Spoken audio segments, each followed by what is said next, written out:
കണ്ണാ നിൻ കഥയാകും അമൃതം കന്നത്തിലെന്നും കേൾക്കേണം.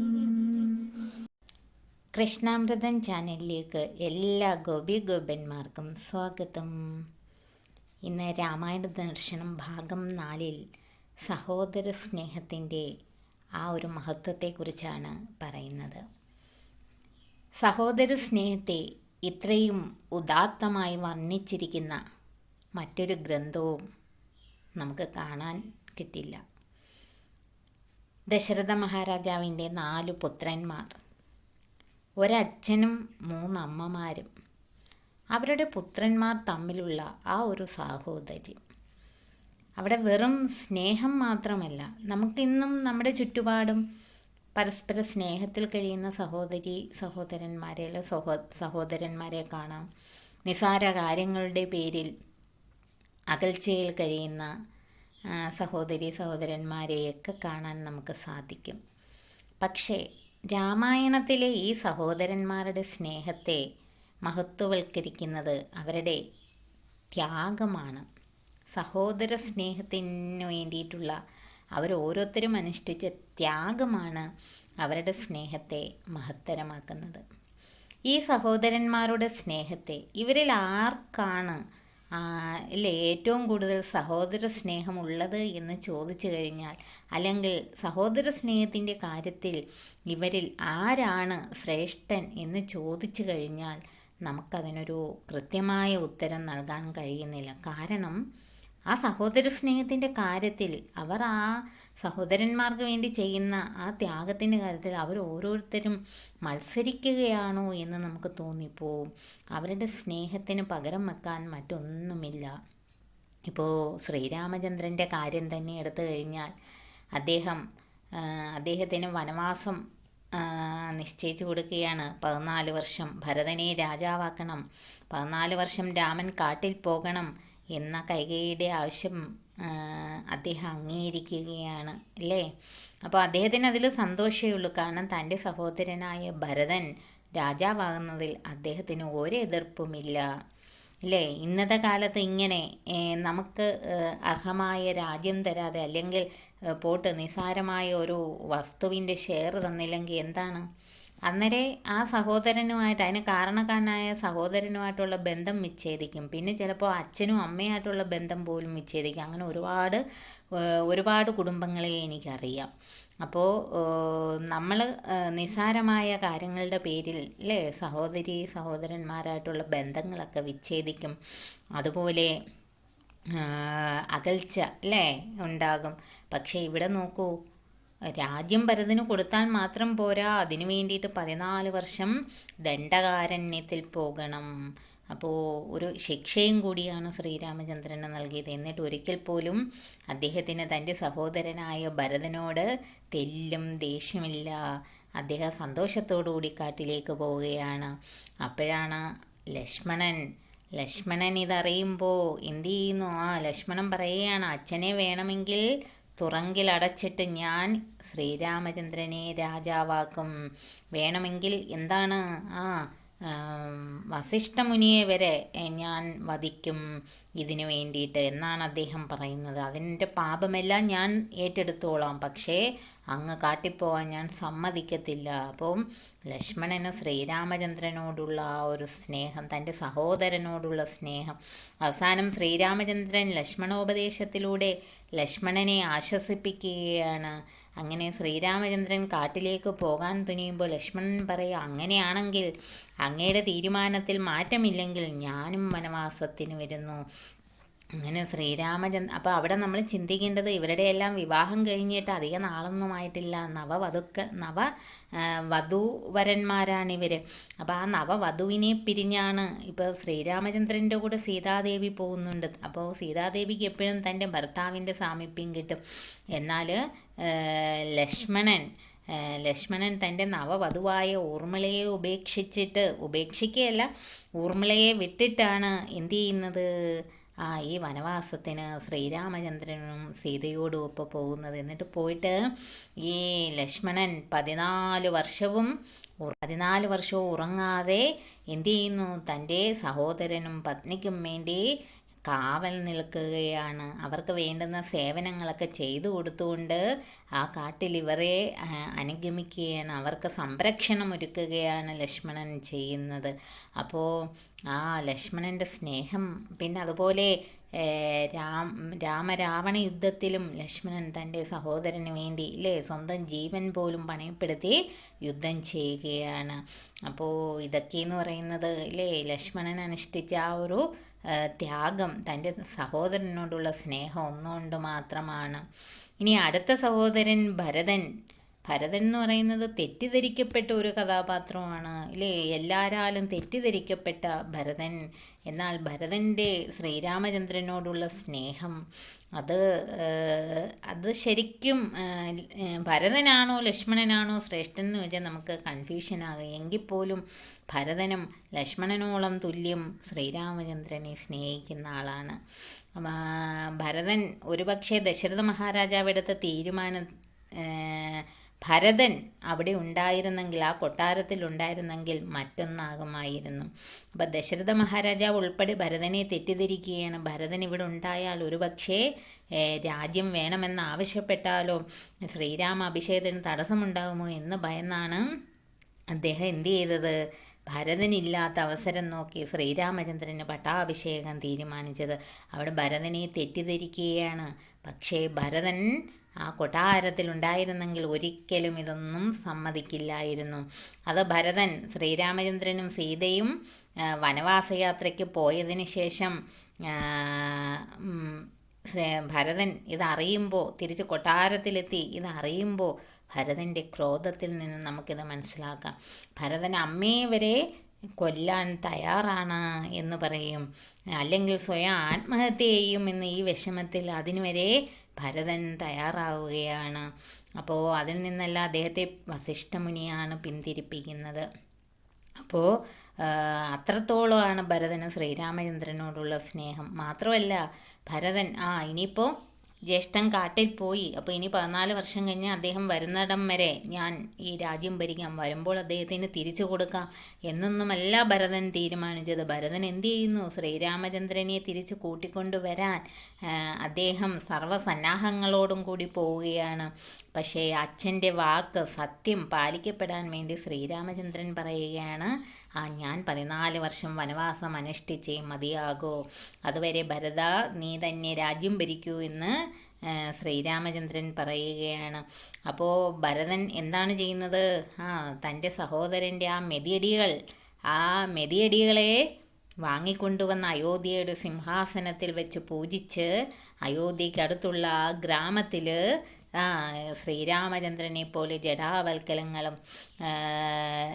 ഒക്കെ ധരിച്ച് ബ്രഹ്മചാരിയായി അവരും പത്നിമാരെ പിരിഞ്ഞ് ജീവിക്കുകയാണ്. ശ്രീരാമചന്ദ്രൻ തിരിച്ചു വന്നെങ്കിൽ മാത്രമേ ഞങ്ങളും കൊട്ടാരത്തിൽ സ്വസൗകര്യങ്ങളിലേക്ക് മടങ്ങൂ എന്ന് ഭരതനും ശത്രുഘ്നനും തീരുമാനിക്കുകയാണ്. അവർ രണ്ടുപേരും ഈ ഗ്രാമത്തിൽ ഇരുന്നു കൊണ്ടാണ് ഭരണം നടത്തുന്നത്. വെറും തറയിലാണ് അവർ ശയിക്കുന്നത്.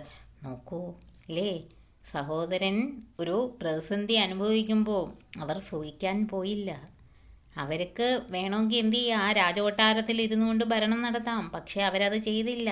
തങ്ങളുടെ സഹോദരങ്ങൾ ശ്രീരാമനും ലക്ഷ്മണനും ദുർഘടമായ കാട്ടിൽ കല്ലിലും മുള്ളിലും നടന്ന് അവർ വെറും തറയിൽ ശയിക്കുമ്പോൾ തങ്ങളങ്ങനെ സുഖിക്കുന്നത് ശരിയല്ല എന്ന് അവർക്ക് തോന്നി. അവരും എന്തു ചെയ്യുകയാണ്, അവരുടെ ആ ഒരു ദുഃഖത്തിൽ അവരും പങ്കാളികളാകുകയാണ്. എത്ര മഹത്തരമായ സ്നേഹം. പിന്നെ ശ്രീരാമചന്ദ്രൻ വനവാസം കഴിഞ്ഞ് തിരിച്ചു വരുമ്പോൾ ശ്രീരാമചന്ദ്രൻ മാരുതിയെ, അതായത് നമ്മുടെ ഹനുമാനെ ആദ്യം പറഞ്ഞു വിടുകയാണ്. ഹനുമാനെ ആദ്യം പറഞ്ഞു വിടുന്നത് എന്തിനാണെന്ന് വെച്ചാൽ, ഭരതൻ 14 വർഷമായി രാജ്യം ഭരിക്കുന്നു. അപ്പോൾ ഭരതൻ്റെ മനസ്സിൽ ചിലപ്പോൾ ഈ അധികാരവും സമ്പത്തും ഒക്കെ കയ്യിൽ വന്നു കഴിയുമ്പോൾ പലരുടെയും മനസ്സിൽ ചാഞ്ചല്യം ഉണ്ടാകാം, തീരുമാനങ്ങൾ മാറാം. അപ്പോൾ അങ്ങനെ എന്തെങ്കിലും ഭരതന് സംഭവിച്ചിട്ടുണ്ടോ എന്ന് അറിഞ്ഞു വരാൻ ഞങ്ങൾ അവിടെ എത്തുന്നതിന് മുമ്പ് മാരുതി നീ അവിടെ ചെന്ന് ഭരതൻ്റെ മനസ്സറിഞ്ഞ് തിരിച്ചു വരണം. അപ്പോൾ ശ്രീരാമൻ അങ്ങനെ ചിന്തിക്കാൻ കാര്യം ഇനി ഭരതന് രാജ്യഭാരത്തിൽ താല്പര്യമുണ്ടെന്നുണ്ടെങ്കിൽ എന്തു ചെയ്യാം, താനിനി അങ്ങോട്ട് പോകേണ്ട ആവശ്യമില്ലല്ലോ. അതാണ് ശ്രീരാമൻ ചിന്തിക്കുന്നത്. അപ്പോൾ അവിടെയും ശ്രീരാമചന്ദ്രൻ അത് വെട്ടിപ്പിടിക്കണമെന്നൊന്നും ആഗ്രഹമില്ല. തൻ്റെ സഹോദരൻ ഭരിക്കുന്നെങ്കിൽ ഭരിച്ചോട്ടെ, അവിടെ വിട്ടുകൊടുക്കലുകളുണ്ട്, ത്യാഗമുണ്ട്. അതാണ് ആ സ്നേഹത്തെ മഹത്തരമാക്കുന്നത്. അപ്പോൾ ഭരതനാണെങ്കിലോ അവിടെ 14 വർഷം കഴിയുന്നതിൻ്റെ പിറ്റേന്ന് സൂര്യോദയത്തിന് അല്ലേ, സൂര്യോദയത്തിൽ അവിടെ ശ്രീരാമചന്ദ്രൻ എത്തിയില്ല എന്നുണ്ടെങ്കിൽ അഗ്നിപ്രവേശം ചെയ്യാനായിട്ടിരിക്കുകയാണ് ഭരതൻ. അപ്പോൾ ആ സ്നേഹം നമ്മളൊന്ന് ആലോചിച്ച് നോക്കണം. ഇനി ശ്രീരാമചന്ദ്രൻ രാജ്യാഭിഷേകമൊക്കെ തിരിച്ച് കാനനവാസം ഒക്കെ കഴിഞ്ഞ് വന്ന് രാജ്യഭാരം ഏറ്റെടുത്ത് കഴിയുമ്പോൾ ശ്രീരാമൻ ലക്ഷ്മണനോട് ചോദിക്കും, ലക്ഷ്മണ നീ എന്താണ്, നിന്നെ ഞാൻ യുവരാജാവാക്കാം. കാരണം എന്താണ്? കാട്ടിൽ ഒരുപാട് തന്നേക്കാൾ കൂടുതൽ ത്യാഗം സഹിച്ചത് ലക്ഷ്മണനാണ്.